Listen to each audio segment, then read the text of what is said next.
They say the city hums in its own rhythm, but I had never noticed it until the firmware slowed everything down.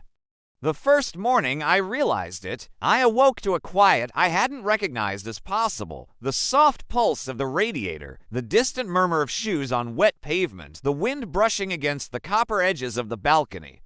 My phone lay face down on the knit stand, inert, no reminders, no alarms, no urgent bleeps pulling me from half dreams into obligation. For once, I had time to breathe. I sat on the edge of the bed and watched the pale light gather across the room. It fell over bookshelves and clothes and the small ceramic pot where I had grown a single aloe leaf.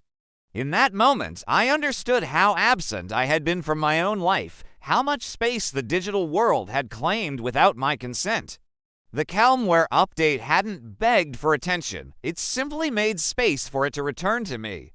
And for the first time in months, perhaps years, I noticed the quiet architecture of my apartment, of my routines, of myself. Breakfast was deliberate. I made tea, letting the water reach its perfect temperature, counting the seconds in the familiar hiss of steam.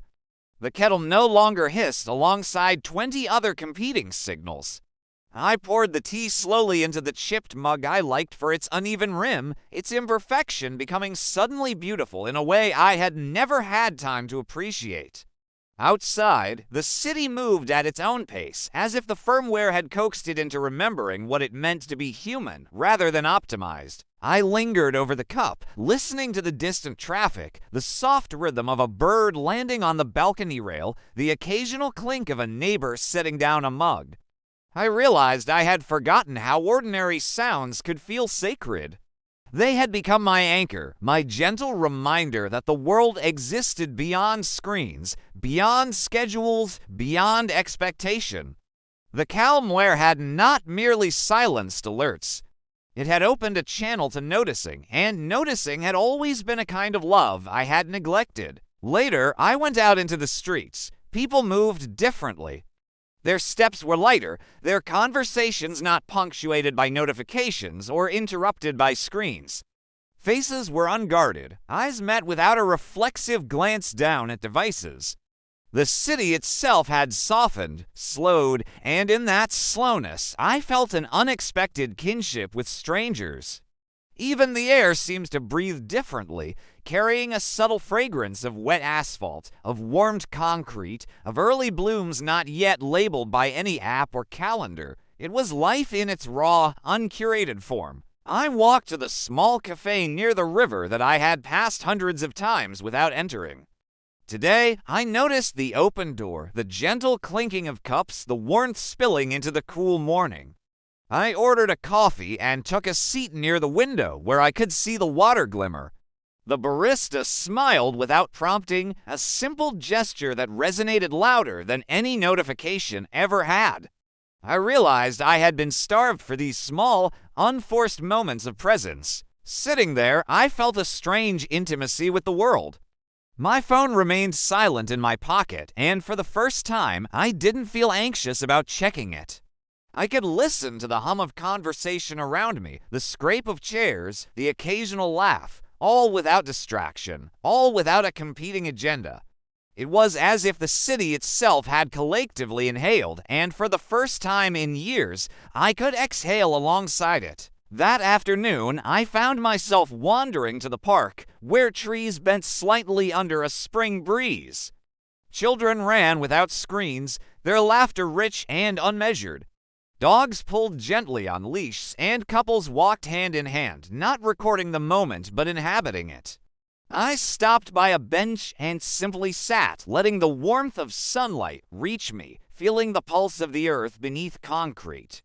I thought of the times I had hurried past these same trees, my head bowed to an endless stream of digital demands, and I felt a strange gratitude for the silence that now allowed me to notice the world anew. Evenings became exercises in patience and observation. I lit candles instead of overhead lights, allowing shadows to stretch and mingle across the walls. I read books that had been gathering dust, savoring each line, each pause, each page turn. I noticed my own habits, how I folded my hands while thinking, how I traced the rim of a cup absent-mindedly, how my gaze lingered on a pattern in the rug.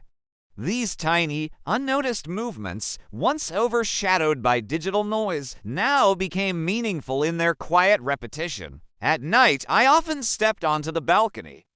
The city lights were softer, no longer screaming for attention. I could hear the distant river, the hum of traffic reduced to background, the rustle of leaves in trees that lined the streets. Sometimes a neighbor would appear on their balcony and we would share a nod, a silent acknowledgement of presence. Words were unnecessary. The firmware had translated connection into attention, attention into intimacy. I began keeping a journal, not for social media or productivity, but for reflection. I wrote about the way the sunlight shifted across my floor, the cadence of rain against the window, the subtle gestures of strangers and friends alike. Each entry became a meditation, a ritual of noticing, a dialogue with the world that required nothing in return but honesty.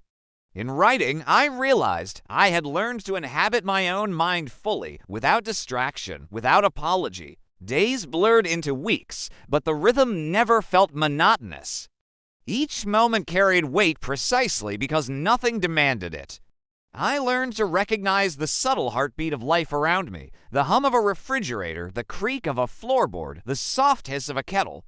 I learned to recognize the heartbeat within me. And in that recognition, I found a profound tenderness, not for another, not for a device, not for a schedule, but for existence itself. There were moments of quiet revelation. I met an old friend in the park, someone I had drifted away from amid endless notifications and obligations. We sat on a bench, not scrolling through feeds, not checking messages, but talking fully present. We shared memories, reflections, silences that were neither awkward nor strained. For the first time, the conversation felt like a gift rather than a task. I understood that the firmware had not only slowed the world, it had repaired the fractures between people by giving them space to notice one another. Nightly walks became my meditation. The sky, unpolluted by intrusive lighting, revealed constellations I had not remembered. I traced the familiar shapes, letting my thoughts drift like clouds across an open horizon. Each step was deliberate, each breath intentional. The firmware had done nothing to change the world in essence, but it had changed the lens through which I perceived it. Attention had returned, and with it, a capacity for empathy, for wonder, for quiet love. In the evenings, I often imagined what the city had been like before the hum, the noise, the relentless pulse of digital demand. I could remember my own impatience, my own blindness to presence. Now, with the firmware in place, I noticed the gestures I had long overlooked, a neighbor feeding birds, a child pausing to watch an aunt, the subtle sway of tree branches in the wind. These ordinary acts, now free from distraction, resonated like music. The change was not dramatic, it was imperceptible at first. People did not suddenly stop arguing, nor did they instantly become compassionate. But the firmware slowed the intervals between impulses, giving space for reflection, for consideration, for humanity. It did not force kindness, it merely removed the obstacles to noticing it. And in this quiet, I noticed my own heart. It had been racing, tethered to schedules, notifications, deadlines, and reminders. Now, in stillness, I could feel it steady, each beat deliberate, each pulse alive. I realized that the most profound connection is not the one mediated by alerts or curated feeds, but the one born in the intervals, in the pauses, in the unclaimed spaces between signals. I returned to the cafe weeks later, sitting in the same seat by the window. Outside, the city had adapted to the firmware's pace. People smiled without expectation, lingered without guilt, walked without hurry. The river reflected light differently, softer, as if the water itself had learned to breathe. I sipped my tea and let the warmth fill me, noticing each sensation without distraction. Life was no longer a race against time or data. It was a sequence of moments, each complete in itself. And in these moments, I found a quiet love for the world, for the people around me, and for the self I had neglected. It was not sudden, it was not dramatic, but it was profound. I had learned to listen, to inhabit, to be fully present. The firmware had not given me happiness or clarity, it had given me the chance to encounter them, and sometimes that is enough. I walked home that evening as dusk settled, the sky painted with muted shades of violet and gold. The city, now soft and deliberate, seemed to fold around me like a protective rhythm. I realized that attention is the most gentle algorithm of all, one that does not need programming, only permission. And at last, I permitted myself to feel, to notice, to exist fully, in harmony, in patience, in ambient hearts.